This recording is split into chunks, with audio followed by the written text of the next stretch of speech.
ओम शांति। आज प्यारे मीठे बाबा के अव्यक्त मुरली मंथन की डेट है 9 अप्रैल 2023। तो आज मीठे मीठे बाप दादा अपने बच्चों से मिलने आए हैं। कहाँ मिलते हैं पता है? मधुबन में। माउंट आबू मधुबन, परमात्मा का घर, शिव परमात्मा का घर, जहाँ परमात्मा एक साकार तन का आधार लेकर ये मुरली सुनाने आते हैं। इसी को हम कहते हैं अव्यक्त मुरली, क्योंकि परमात्मा अव्यक्त है तो एक शरीर में आके मुरली सुनाए तो वो हो गया अव्यक्त वाणी। और ये रिवाइज कोर्स है 9 मार्च 94।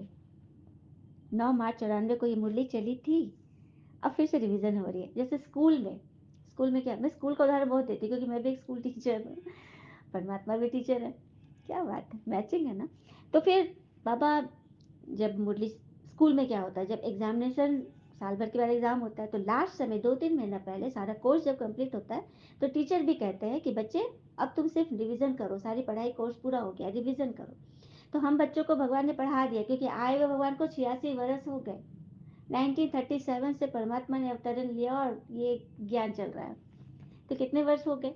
तो अब सिर्फ रिवीजन चल रही। तो ये वाणी चली थी 9 मार्च 94 को, उसी की रिवीजन अभी चल रही है। तो सभी ध्यान से सुनेंगे। बहुत सुंदर वाणी है और हर एक के मन के जो भी प्रश्न है ना, सबके उत्तर मिलेंगे गारंटेड। तो बाबा ने टाइटल दिया है न्यारा प्यारा वंडरफुल स्नेह और सुख भरा अवतरण, शिव जयंती व शिवरात्रि। भक्ति में भी हम शिवरात्रि मनाते हैं ना। शिव आते हैं, शिव पार्वती का विवाह होता है रात्रि में।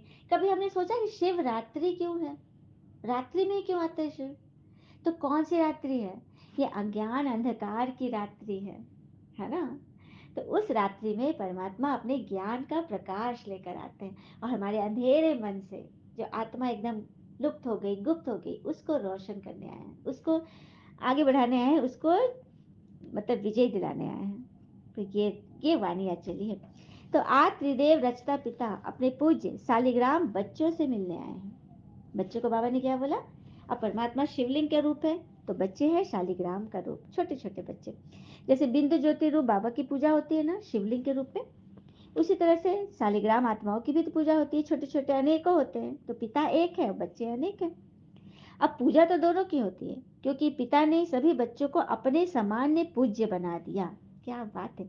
शालिग्राम की पूजा होती है ना, बृहस्पतिवार में शालिग्राम में गाते हैं ना पंडित जी, गाते हैं ना। तो शालिग्राम की भी पूजा होती है और शिवलिंग की पूजा तो जग जाहिर है, पूरे विश्व में कहाँ ना कहाँ शिवलिंग, खुदाई करो तो शिवलिंग निकल आता है। तो पूरे विश्व में शिवलिंग की पूजा होती है ना। शालिग्राम की भी होती है और शिवलिंग की भी, क्योंकि परमात्मा ने हम बच्चों को अपने जैसा पूज्य बनाया। और बाबा की पूजा होती है शिवलिंग के रूप में और आत्माओं की होती है शालिग्राम के रूप में। तो बाबा बोलते हैं मेरी पूजा सिर्फ शिवलिंग के रूप में होती है, लेकिन आप बच्चों की पूजा शालिग्राम रूप में भी होती है। तो फिर मध्य द्वापर में देवी देवताओं के रूप में पूज्य स्वरूप में भी होती है। क्या बात है। बाबा कहते मेरी पूजा सिर्फ शिवलिंग के रूप में एक बार होती है, कल्प में एक बार जब मैं आता हूँ, लेकिन तुम बच्चों की पूजा तो शालिग्राम के रूप में भी होती है और देवताओं के रूप में भी होती है। तो मेरे से भी ज्यादा डबल रूप से तुम्हारी पूजा होती है। क्या बात है। बाबा हमें कितना ऊंचा चढ़ा रहा है ना। बाबा ने बच्चों को अपने से भी आगे रखा है, तो इतनी खुशी व इतनी श्रेष्ठ स्मृति रहती है। कहे सभी हाँ जी बाबा। भगवान हमको अपने से भी ऊंचा उठा। देखो कोई भी माता पिता क्या चाहता है अपने बच्चे के लिए, परमात्मा और आत्मा का वही संबंध है, माता पिता और हम बच्चे। तो जैसे हम माता पिता अपने बच्चे के लिए क्या चाहते हैं, मेरा बच्चा हमसे भी श्रेष्ठ है। हमने कभी पीएचडी नहीं किया, हमने कभी साइंस नहीं पढ़ा, लेकिन मेरा बच्चा साइंस पढ़ा, एक से बड़ा इंजीनियर और एक से ऊपर डॉक्टर बन रहा है। तो वही बात है। तो परमात्मा भी हम बच्चों को अपने से ऊंचा पढ़ा रहे हैं, ऊंचा बढ़ा रहे हैं। क्या बात है। तो कितनी श्रेष्ठ खुशी और नशा रहना चाहिए ना इस बात का। हाँ। फिर बाबा कह रहे हैं, हाँ सब लोग अपना बर्थडे तो मनाते हो ना। बर्थडे मनाना तो अच्छा लगता है ना, त्योहार आदि मनाते हैं, सब कुछ कहते हैं ना। तो ये जो है शिवरात्रि, ये शिव बाबा की बर्थडे है, जयंती। ये दिव्य अवतरण का दिन है। इसी दिन परमात्मा आकर इस संस्था के फाउंडर लेखराज दादा के तन में प्रवेश हुए थे। है ना बड़ी बात। हाँ। तो शिवरात्रि हम बच्चों के लिए, हम ब्रह्मा कुमारी के लिए शिवरात्रि से बड़ा तो कोई पर्व ही नहीं। जिस दिन शिव परमात्मा नीचे आ गए, भोले बाबा नीचे आ गए, हम बच्चों से मिलने आ गए, है ना। तो अब बर्थडे जब हम मनाते हैं तो क्या करते हैं? बर्थडे मनाने में हम क्या करते हैं? बहुत कुछ करते हैं ना। हाँ। केक काटेंगे, बर्थडे मनाएंगे, कैंडल जलाएंगे, करते हैं ना। हाँ, तो उसका बाबा ने बहुत अच्छी रीति हमको इस बात पे क्लियर किया है बर्थडे के रूप में। तो दुनिया में 2 तरह से कोई दिवस मनाते हैं। हाँ, भक्ति में भी मनाते हैं। 2 तरह से भक्ति में मनाते हैं, तो वो 2 विशेषताएँ कौन-सी है? एक तो है कि विशेष व्रत धारण करते हैं। भक्ति में कोई पूजा-पाठ, पर्व त्योहार होता है तो हम व्रत धारण करते हैं। और दूसरा स्वयं को समर्पित न करते हुए किसी और की बलि चढ़ा देते हैं। स्वयं की बलि न चढ़ाते हुए संकल्पों से जानवरों की बलि चढ़ा देते हैं। करते हैं ना? हुँ? कहते हैं ना राजरप्पा या कहीं भी नामी-गामी मंदिर में देवी को प्रसन्न होती हैं बलि से। ये कितनी बड़ी भूल है। भगवान ने क्या बोला और हमने इसको क्या समझा, मैंने अर्थ का अनर्थ कर दिए। बलि चढ़ना अर्थात किस बात की बलि? चलिए एक और प्रसंग से समझेंगे। हम सभी देवी देवता के मंदिर में जाते हैं, बड़े बड़े देवियों के मंदिर में, तो गर्भगृह जो होता है या ज्योतिर्लिंग के मंदिर में, गर्भगृह जो होता है वो उसका जो चौखट होता है ऊपर का वो झुका हुआ होता है, छोटा होता है, जिससे मनुष्य ना झुक कर अंदर जाता है। तो ये झुकना अर्थात अभिमान को त्याग करके अंदर जाना। भगवान को सबसे नापसंद है हमारा अभिमान। देखिए अभिमान वर्ड में ही उसका आंसर छिपा है। अभी अभिमान दो मुझे, नहीं तो मैं रूठ जाऊंगा, मैं गुस्सा हो जाऊंगा, मैं फंस जाऊंगा, मैं चिड़चिड़ा जाऊंगा, मैं हलचल में आ जाऊंगा, मैं इरिटेट हो जाऊंगा, मैं तुमसे ईर्ष्या करूंगा, मैं नफरत करूंगा, मैं जोर से बोलूंगा। अभी अभिमान दो, यही है अभिमान। उसका त्याग करो। हमें नहीं चाहिए किसी से, नहीं चाहिए। हम पहले अपनी आत्मा को तो मान दे दें, आत्मा को से गुण शांति प्रेम आदि में तो रख ले, तो अपने ऊपर सारी उंगली अपने तरफ कीजिए। तो भक्ति में 2 तरह से करते हैं, एक तो व्रत रखते हैं, दूसरा खुद को बलि नहीं चढ़ाते, अहंकार की बलि नहीं चढ़ाते हुए किसी और जानवर की बलि चढ़ाते हैं। जो मैं करता है ना, बाबा को चाहिए मैंपन की बलि, अपने अहंकार की बलि, अहम की बलि। तो हम क्या करते हैं, जो जानवर मैं करे ना, भैंसा बकरा मैं, हम उसको चढ़ा देते। वाह क्या बात है। तो बलि चढ़ाना और व्रत धारण करना, ये दोनों विशेषता है भक्ति में जो हम सभी करते हैं। और अनेक प्रकार का व्रत धारण करते हैं, कोई भोजन का करते, कोई जागरण का करते, कोई दूर दूर से पैदल चलते हुए करते, नंगे। हमने छठ द्वार में देखे ना, एकदम नंगे पाँव साष्टांग नमन करते हुए पूरे रोड में, एकदम कंकड़ पत्थर से भरे रोड में जपते हुए जाते हैं ना। तो कितने तरह के लोग व्रत करते संकल्पों से, कितना भी थक जाए लेकिन अपना व्रत पूरा करते। कभी कोई तोड़ता है व्रत? हाँ, चाहे कितने दिन लग जाए, कितना भी समय लग जाए, कि व्रत नहीं छोड़ते। तो यह यादगार, ये जो उन्होंने व्रत किया, किसकी कॉपी की? अब बाबा इसको देखिए रहस्य बताएंगे ज्ञान से। तो आप ब्राह्मणों की कॉपी की, क्योंकि आपका ब्राह्मण जीवन ही है व्रत का। और उन लोगों का उन भक्तों का व्रत होता है 1 दिन का या 3 दिन, जो भी व्रत होता है, या 9 दिन, नवरात्रि में छठ इतवार या शिवरात्रि, या एक एक दिन का। तो उन लोग का 1 दिन 3 दिन ऐसे करके व्रत होता है, लेकिन आपका तो पूरा जीवन ही व्रत है। आप ब्राह्मणों का तो जीवन ही व्रत है। अब इसको बाबा समझाएंगे व्रत कैसे है। तो आपने भी जब ब्राह्मण जन्म व दिव्य बर्थ लिया तो क्या व्रत लिया? संकल्प लिया। व्रत मतलब संकल्प। तो सदा अज्ञान नींद से जागरण का व्रत लिया ना। कई आत्मा जब नई नई आत्मा सुन रही है तो उसको इतना अच्छा लग रहा है, जैसे लग रहा है कि सुनते जाओ। उसको बहुत अच्छा लग रहा है क्योंकि उसको मन के सारे पट खुलते जा रहे हैं, है ना। तो आपने व्रत लिया ना कि हम शुद्ध भोजन करेंगे, शुद्ध सात्विक भोजन का व्रत लेंगे।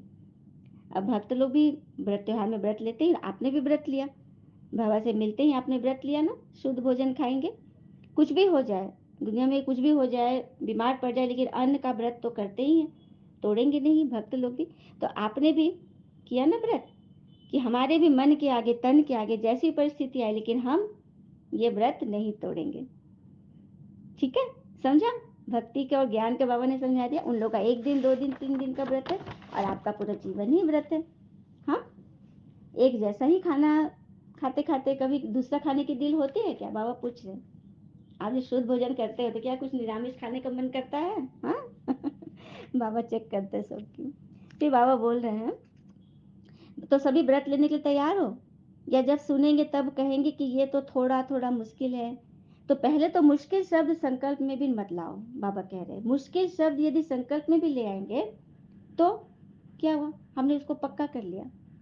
क्योंकि संकल्प में दृढ़ता नहीं तो फिर सफलता नहीं मिलेगी। संकल्प तो करते हो लेकिन दृढ़ता नहीं है तो वहां पे कमजोरी आती है। मतलब विल पावर, उसमें मोहर लगाना है ना। बहुत करके कमजोरी के यही शब्द करते हो ना, कहते हो। कमजोरी का शब्द है, सुनिए, क्या करे, व्हाट। तो व्हाट नहीं करना है, व्हाट के बजाय करना है फ्लाई। फ्लाई, उड़ जाओ। दूसरा शब्द है वाई, क्यों। तो वाई की जगह क्या करना है, बाय बाय, सदा के लिए बाय बाय करो, वाई को बाय बाय कर दो। तीसरा शब्द है हाउ, हाउ, हाउ मतलब कैसे। तो हाउ कहना माना हवा आना, हवा हवा, हवा से डर लगा, अरे बाप इसको हवा है, हाँ इसको इस बात का हवा है, तो उससे लोग घबराते हैं कि नहीं नहीं इसको तो गजब की बीमारी लगी हुई। तो हाउ कहना मतलब हवा कर देना। तो ये सब शब्द ना कमजोरी को ले आते हैं। तो क्या क्या वर्ड बताया बाबा ने, व्हाट, वाई और हाउ, क्यों क्या कैसे, ठीक है। तो यही वो शब्द हैं जो व्यर्थ संकल्प का गेट खोल देते हैं। अब सोमनाथ का मंदिर कैसे लुटा गया था पता है, पुजारी ने गेट खोल दिया था। तो समझ जाइए हमारे मन का जो गेट है बंद है। इसको कौन से पुजारी है, जिसको हम पूजते हैं, यही वाई, व्हाट और हाउ। ये जो व्यर्थ संकल्प है ना, ये मन का गेट खोलते हैं। उसके बाद क्या हो जाता है, गेट खुल गया तो फिर बाहर जितनी भी कमजोरी, इतने भी व्यर्थ है, वो सब और आने लग जाएंगे। तो क्यों क्या कैसे अगर करेंगे तो उसकी फिर क्यों लग जाएगी। तो क्यों किसने लगा, हमने लगाया ना, गेट हमने खुलवाया ना, क्यों क्या कैसे क्यों किया। तो इन शब्दों से गेट खुल जाती है। या फिर ऐसा बोलते हैं, यह क्यों होगा, यह कैसे होगा, यह कैसे हुआ, ये क्यों कहा, अब क्या करे कैसे करे। तो कमजोरी के ये वैर संकल्पों के गेट यही शब्द हैं। तो इसको अपनी डिक्शनरी में चेंज कर दो, बाबा बोले अपनी डिक्शनरी से ही निकाल दो। फिर क्या होगा, आप भी चेंज हो जाएंगे ना। तो भक्त लोग आपको ही तो कॉपी कर रहे हैं, मतलब वो लोग जो व्रत कर रहे हैं, जो बलि चढ़ा रहे हैं, वो आपकी ही कॉपी है। कि आपने भी जीवन में वैर संकल्पों से बाय बाय करने का व्रत जो लिया, वो पूरा जीवन व्रत ही ले लिया आपने, कोई एक दिन तीन दिन का नहीं, आपने पूरे जीवन का व्रत लिया। हाँ, कितनी बड़ी बात है। तो ये दृढ़ व्रत रखना अर्थात शिव जयंती व शिवरात्रि मनाना। अब समझ में आया शिवरात्रि मनाने का रियल अर्थ, आध्यात्मिक रहस्य समझे। मनाना नहीं, बन जाना। मनाना अर्थात बनना। दृढ़ व्रत सिर्फ रखना नहीं, व्रत रूपी स्वरूप बना लेना। ऐसे नहीं सिर्फ केक काट दिया, लाइट जला ली, दीपक जला लिया, तो ये मनाना नहीं, ये तो मनोरंजन है। मनोरंजन, तो चलो मनोरंजन के साथ साथ इसको, इसके रहस्य को भी समझ लेना। तो जब जलाते हैं, काटते हैं फिर जलाते हैं, है ना। हाँ, जलाना किया फिर काटे। तो इसको बाबा समझाते हैं। एक तरफ तो दीपक व मोमबत्ती जलाते हो, बर्थडे मनाते हो तो एक तरफ दीपक व मोमबत्ती जलाते हो, हाँ। दूसरा केक काटते हो, तीसरा झंडा लहराते हो, चौथा गीत गाते हो, पांचवा डांस भी करते हो, करते हैं ना हम सब बर्थडे पार्टी वगैरह में जानते हैं। तो होता है ना, केक काटते हैं, जलाते हैं, मनाते हैं, झंडा लहराते हैं, हाँ मिठाई बांटते और खाते हैं। तो ये 6 बातें आपने किया, दुनिया में किया, लौकिक में किया। अब इसको ज्ञान से हम लोग कैसे इस 6 बात को करेंगे। तो पहले तो दृढ़ संकल्प का अपने मन में दीप जलाओ। दीप जलाए ना, कैंडल जलाए ना केक के ऊपर, तो ज्ञान में हम लोग क्या जलाएंगे, दृढ़ संकल्प का दीप जलाना है। अब अब से दृढ़ता द्वारा सफलता को पाना ही। तो कौन सा संकल्प जलाना है, कि दृढ़ता द्वारा जिस बात का मन में ठान लिया, उसके द्वारा हमको सफलता पाना ही है। ऐसा नहीं कहना है पता नहीं मिलेगा कि नहीं, देखेंगे होगा कि नहीं, नहीं नहीं नहीं, ऐसे शब्द नहीं बोलने हैं। पता नहीं बोलते बोलते ना हम लोग अपने आने वाले सफलता का पत्ता पहले काट देते हैं। तो नहीं करना है, क्या करना है, दृढ़ता से, कि सफलता तो पाना ही है, करना ही है। हाँ, और फिर केक, केक कौन सा काटेंगे, और केक पूरा नहीं खाया जाता है, काट कर खाया जाता है। तो क्या काटेंगे, जो भी संपन्न बनने में, संपूर्ण बनने में जो वैर संकल्प आ रहे हैं, हाँ, संकल्प मात्र की जो रुकावट आ रही है उसको काट दो। सुना, उसको काट दो। और फिर खाना क्या है, केक किस चीज का खाना है, शुभ भावना का, शक्ति का केक मुख में डालो। तो पहले काटो, वैर संकल्प को काटे, फिर दृढ़ संकल्प को डाला अंदर। तो समझा क्या करना है, आए समझ में आया। दीपक कौन सा जलाना है, शुद्ध संकल्प का दीपक जलाना है, कि नहीं मैं तो विजयी हूं ही। वो दृढ़ता से उसको जला लिए। दूसरा काटे, कोई संकल्प व्यर्थ है उसको काट दिए, खत्म किए। और फिर काटे और फिर उसको खाए, अंदर भर लिए, मतलब धारणा कर लिए, अंदर ले लिए, मन में भर लिया। अब क्या करते हैं, झंडा, झंडा कौन सा लहराएंगे, अपने दिल में भगवान को हर संकल्प बोल और कर्म द्वारा प्रत्यक्ष करने का झंडा दिल में लहराओ। क्या बात है। देखिए भगवान गुप्त रीति से आए हैं, आत्मा गुप्त है तो उसका पिता परमात्मा भी गुप्त है। अब गुप्त भगवान कह रहे हैं कि तुम बच्चे जब तैयार हो रहे हो तब मुझे धीरे धीरे प्रत्यक्ष करो और आत्माओं तक मेरी सेवा बढ़ाओ, मेरे बारे में बताओ सबको। तो ये झंडा लहराना अपने दिल में, कोई स्थूल झंडा की बात नहीं है, अपने अंदर संकल्प का झंडा लहराओ कि मुझे तो भगवान को प्रत्यक्ष करना ही है।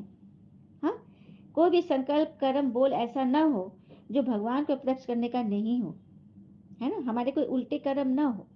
तो सदा अपने संकल्प बोल और कर्म द्वारा दिल में प्रत्यक्ष करने का झंडा लहराओ और खुशी और गीत गाओ और ज्ञान डांस करो। केक काटो, खाओ, उसके बाद डांस गाना होता है ना। तो बस समझ में आ गया, रसम रिवाज समझ में आई दुनिया की और इस ज्ञान की। कितने अच्छे बाबा ने समझाया ना। तो सदा खुशी रहने के डांस करो, कभी खुश कभी उदास ऐसे मत बनो। जब उदास होते हो तो उस समय की अपनी फोटो निकाल लो, और जब खुश होते हो तो उस समय का भी निकालो, उस समय का निकालो, फिर दोनों को चेक करो कौन सुंदर लग रहा है। देखो फोटोग्राफर भी बोलता है ना, स्माइल प्लीज या से चीज, ताकि हमारे दांत दिखे, स्माइल। क्योंकि मुंह बना के ना फोटो भी खराब आएगा, हमको खुद ही हम फोटो देखेंगे नहीं, पलट देगा नहीं अच्छा लग रहा है अपना ही फोटो खुद को ही नहीं अच्छा लग रहा है, तो फिर दूसरे को क्या लगे, और भगवान को तो बिल्कुल ही नहीं अच्छा लगेगा। तो भगवान को क्या पसंद है, उसके लिए बाबा हमें ये क्या है, ये ब्यूटी टिप्स दे रहे हैं। ये मुरली क्या है, ब्यूटी टिप्स है। जिसको जितना पढ़ेंगे, जितना धारण करेंगे, तो हमारे चेहरे पे दृष्टि वृत्ति में निखार आएगा, है ना।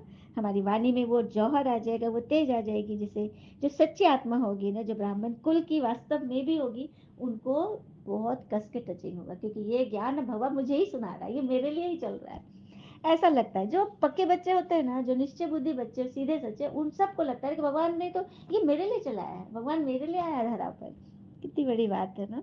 तो ऐसे ऐसे खुशी के संकल्प चलते रहे, खुशी गुम नहीं, कभी उदास कभी पास नहीं। ठीक है। तो विल पावर रखो, विल पावर है ना, बाबा पूछ रहे हैं। आप मास्टर सर्वशक्तिवान ऐसा नहीं करोगे, ऐसा दृढ़ संकल्प तो कौन करेगा, कौन है। हाँ, माला का मन का आप ही को बनना है ना, विजय माला का दाना, कि औरों का इंतजार कर रहे हो। फर्स्ट डिवीजन में आना है ना, कि सेकंड भी चलेगा। बाबा इतना अच्छा से क्लास लेते हैं ना कि क्या बात है, मधुबन में जवाब मूल्य चलाते हैं ना, मजा आ जाता है। बाबा पूछते हैं कि सेकंड क्लास भी चलेगा क्या, लेकिन बच्चे नहीं नहीं नहीं चलेगा बाबा, फर्स्ट डिवीजन। तो चाहिए सबको वही, लेकिन उसके लिए बस मुरली सुने, और जो भी अच्छी बातें लगे ना उसको डायरी में नोट कर ले। और नोट करने से क्या होना, एक तो रिवीजन होती रहेगी, सारा दिन चलते फिरते उसको एक दो बार पलट ले, तो मन में ना वो छपते चला जाएगा, फिर धारणा होगी। उसके बाद खुशी की मिठाई बांटते हैं। दुनिया में मिठाई से, उस मिठाई से, केक से सिर्फ मुख मीठा होगा, लेकिन यहाँ तन मन धन सब मीठा हो जाएगा। कितनी बड़ी बात है। तो ये मिठाई बांटना है ना। हम्म। तो सदा कौन सा गीत गाओ, या गाते हो, कौन सा गाना, सुने क्या गाना। हाँ, इसका उसका सबका उसका प्यारा बाबा, मेरा प्यारा बाबा, इसका उसका सबका है वो मीठा बाबा, मेरा प्यारा बाबा, मीठा बाबा प्यारा बाबा भोला बाबा, मेरा प्यारा बाबा। यही गीत गाते हो ना। सदा ये गीत ऑटोमेटिक मन में अनहद नाद की तरह बजता रहे। ऐसे नहीं कि सेल खत्म हो जाए और गीत ही खत्म हो जाए, या बैटरी स्लो हो जाए। नहीं, बैटरी स्लो होती है तो पता है कैसे गीत गाते हो। बाबा बोल रहे हैं जब बैटरी हमारी स्लो हो जाती है, फोन डिस्चार्ज हो गई, मन बुद्धि एकदम कमजोर हो गया, तो कौन सा गीत गाते हैं। ये सबको अनुभव है ना। क्या होता है फिर, कि मेरा तो है ही बाबा, मेरा तो है ही बाबा।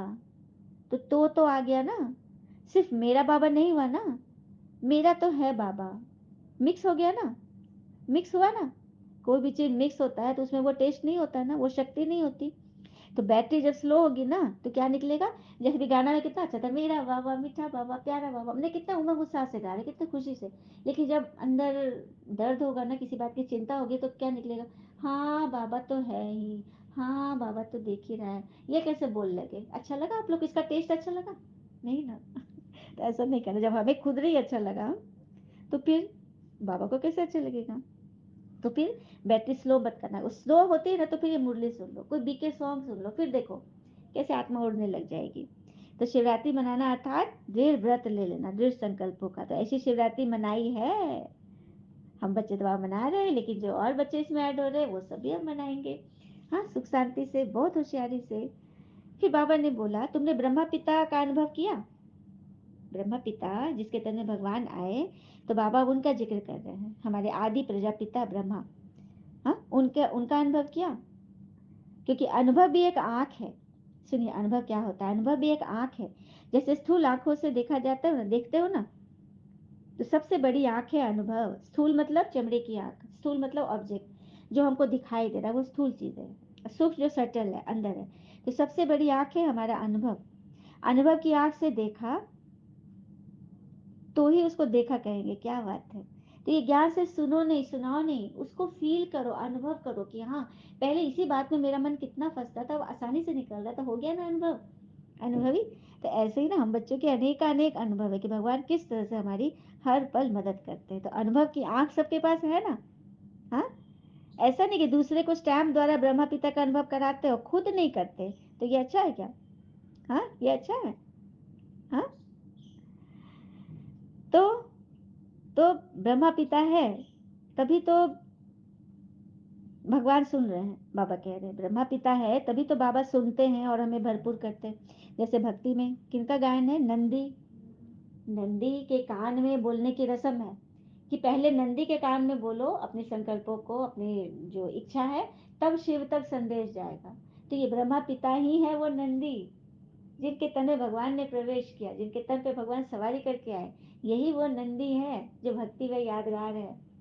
तो उनके पास, ब्रह्मा पिता के पास बोलो, उनको अनुभव करो, तो शिव तक संदेश है। क्योंकि शिव है निराकार, हाँ मैं साकार शरीरधारी। तो कोई शरीरधारी तो मीडिएटर होगा ना बीच में। तो संस्था के फाउंडर लेखराज दादा ही वो मीडिएटर थे, जिनके आगे संकल्प करने से, जिनको मानने से शिव तक संदेश गया, है ना। इसलिए बाबा उनका बहुत मान देते हैं। अच्छा, फिर बाबा ने हम बच्चों को ब्रह्मा पिता की विशेष बर्थडे की मुबारक दिया। हम बच्चों को अपने विशेष जन्मदिन की मुबारक। और दुनिया में एक अजूबा जन्मदिन है। अजूबा जन्मदिन क्यों? क्योंकि एक ही दिन पिता का भी और बच्चे दोनों का जन्मदिन एक ही दिन। ये दुनिया में कभी होगा? दिन अलग होगा, महीने अलग होंगे, साल अलग होगा। एक दिन हो सकता है, लेकिन दिन महीने तो साल अलग होगा ना। लेकिन यहाँ सब एक ही दिन है। ये कैसे हो गया? किसी को पता है? अपने कमेंट में जरूर शेयर कीजिएगा कि हमको पता था। तो बता देती हूँ। क्योंकि जिस दिन हमने पिता को पहचाना, जिस दिन हमने हमें उनका परिचय मिला, जिस दिन हमारा निश्चय बनने लगा, तो हमने पिता को जाना, तो पिता ने भी तो बच्चे को जाना, क्योंकि हम उनके बच्चा बन गए जिस दिन से। तो पिता और बच्चे दोनों का सेम डे बर्थडे। तो सभी अपने जन्मदिन की ताली बजाइए। ठीक है। तो ऐसे सर्वश्रेष्ठ आत्माओं को भगवान नमस्ते दे रहे हैं और बहुत बहुत मुबारकबाद दे रहे हैं। हम बच्चों की भी प्यारे बाबा को दिल से नमस्ते नमस्ते नमस्ते। कि बाबा हमें रोज रोज वरदान देते हैं। अपनी श्रेष्ठ स्थिति द्वारा भटकती हुई आत्माओं को श्रेष्ठ ठिकाना देने वाले लाइट स्वरूप भव। अपनी श्रेष्ठ स्थिति द्वारा भटकती हुई आत्माओं को श्रेष्ठ ठिकाना देने वाले लाइट स्वरूप बनो। तो अपनी श्रेष्ठ स्थिति, जब अपनी श्रेष्ठ स्थिति हो, हमारा और एकदम नीट एंड क्लीन होगा, तभी तो सामने वाली आत्माओं को टचिंग होगी। जैसे स्थूल रोशनी जो लाइट होती है, उसके आगे मोमबत्ती जलाते परवाने आ जाते हैं ना स्वतः। वैसे ही आप चमकते हुए सितारों के पास भटकती हुई दैवी कुल की आत्माएं पहुंच जाएंगी, जिनके अंदर दैवी गुण होगा, जो भगवान के सच्चे बच्चे होंगे, जो स्वर्ग की महारानी है, लेकिन अभी तक उनको भगवान का परिचय नहीं मिला। तो ऐसी आत्माएं तो बहुत कस के उस लाइट के आगे आ जाएगी, क्योंकि उनको इसी चीज का इंतजार था। तो इसके लिए ये अभ्यास करो, हर एक के मस्तक पर सदा चमकते हुए सितारे को देखो। शरीर को नहीं देखो, चमकता हुआ आत्मा सितारा को देखो, ताकि आत्मा को टचिंग हो। हाँ, आपके वाइब्रेशन से उन लोगों को ठिकाना मिल जाए। नहीं तो क्या होगा, यदि हम नेगेटिव, अपनी स्थिति श्रेष्ठ ही नहीं है, कुछ अंदर भरा नहीं और ज्ञान सुनाने चल गए, कोई लक्षण ही नहीं, तो क्या होगा? किसको ठिकाना मिल जाएगा?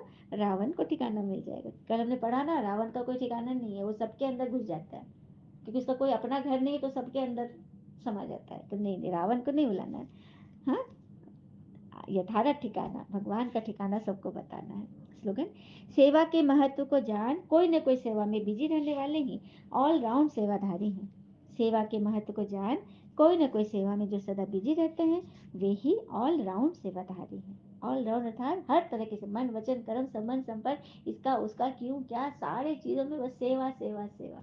सबके लिए दुआएं, शुभकामनाएं। अच्छा, ओम शांति। सॉरी बाबा, आज मंथन थोड़ी बड़ी हो गई, लेकिन आपने वाणी भी तो कमाल की चलाई है ना, तो उसका निचोड़ भी तो वैसा ही होगा ना। अच्छा, ओम शांति। शुक्र है मुझे बाबा और बाबा के प्यारे सभी लोगों को मंथन कैसा लगता है, आप सब जरूर अपने अनुभव शेयर करें। अनुभव की आग तो है ना सबके पास, अपने अनुभव जरूर शेयर करें कि इस मंथन को सुनकर आप इतने दिनों से लगातार सुन रहे हो, आपको कैसा लग रहा है, कैसा फील हो रहा है, आपने कहाँ तक तरक्की पाई। अगर आप अपने कमेंट में इसको अच्छे से शेयर करेंगे तो मुझे आत्मा को तो अच्छा लगेगा ही, और सभी को, सभी लोग इसे एक प्रेरणा स्वरूप समझकर आगे बढ़ेंगे, है ना। तो ये सेवा हद से बेहद की ओर जाए। अच्छा, आप सबका जीवन सदैव शुभ हो। ओम शांति।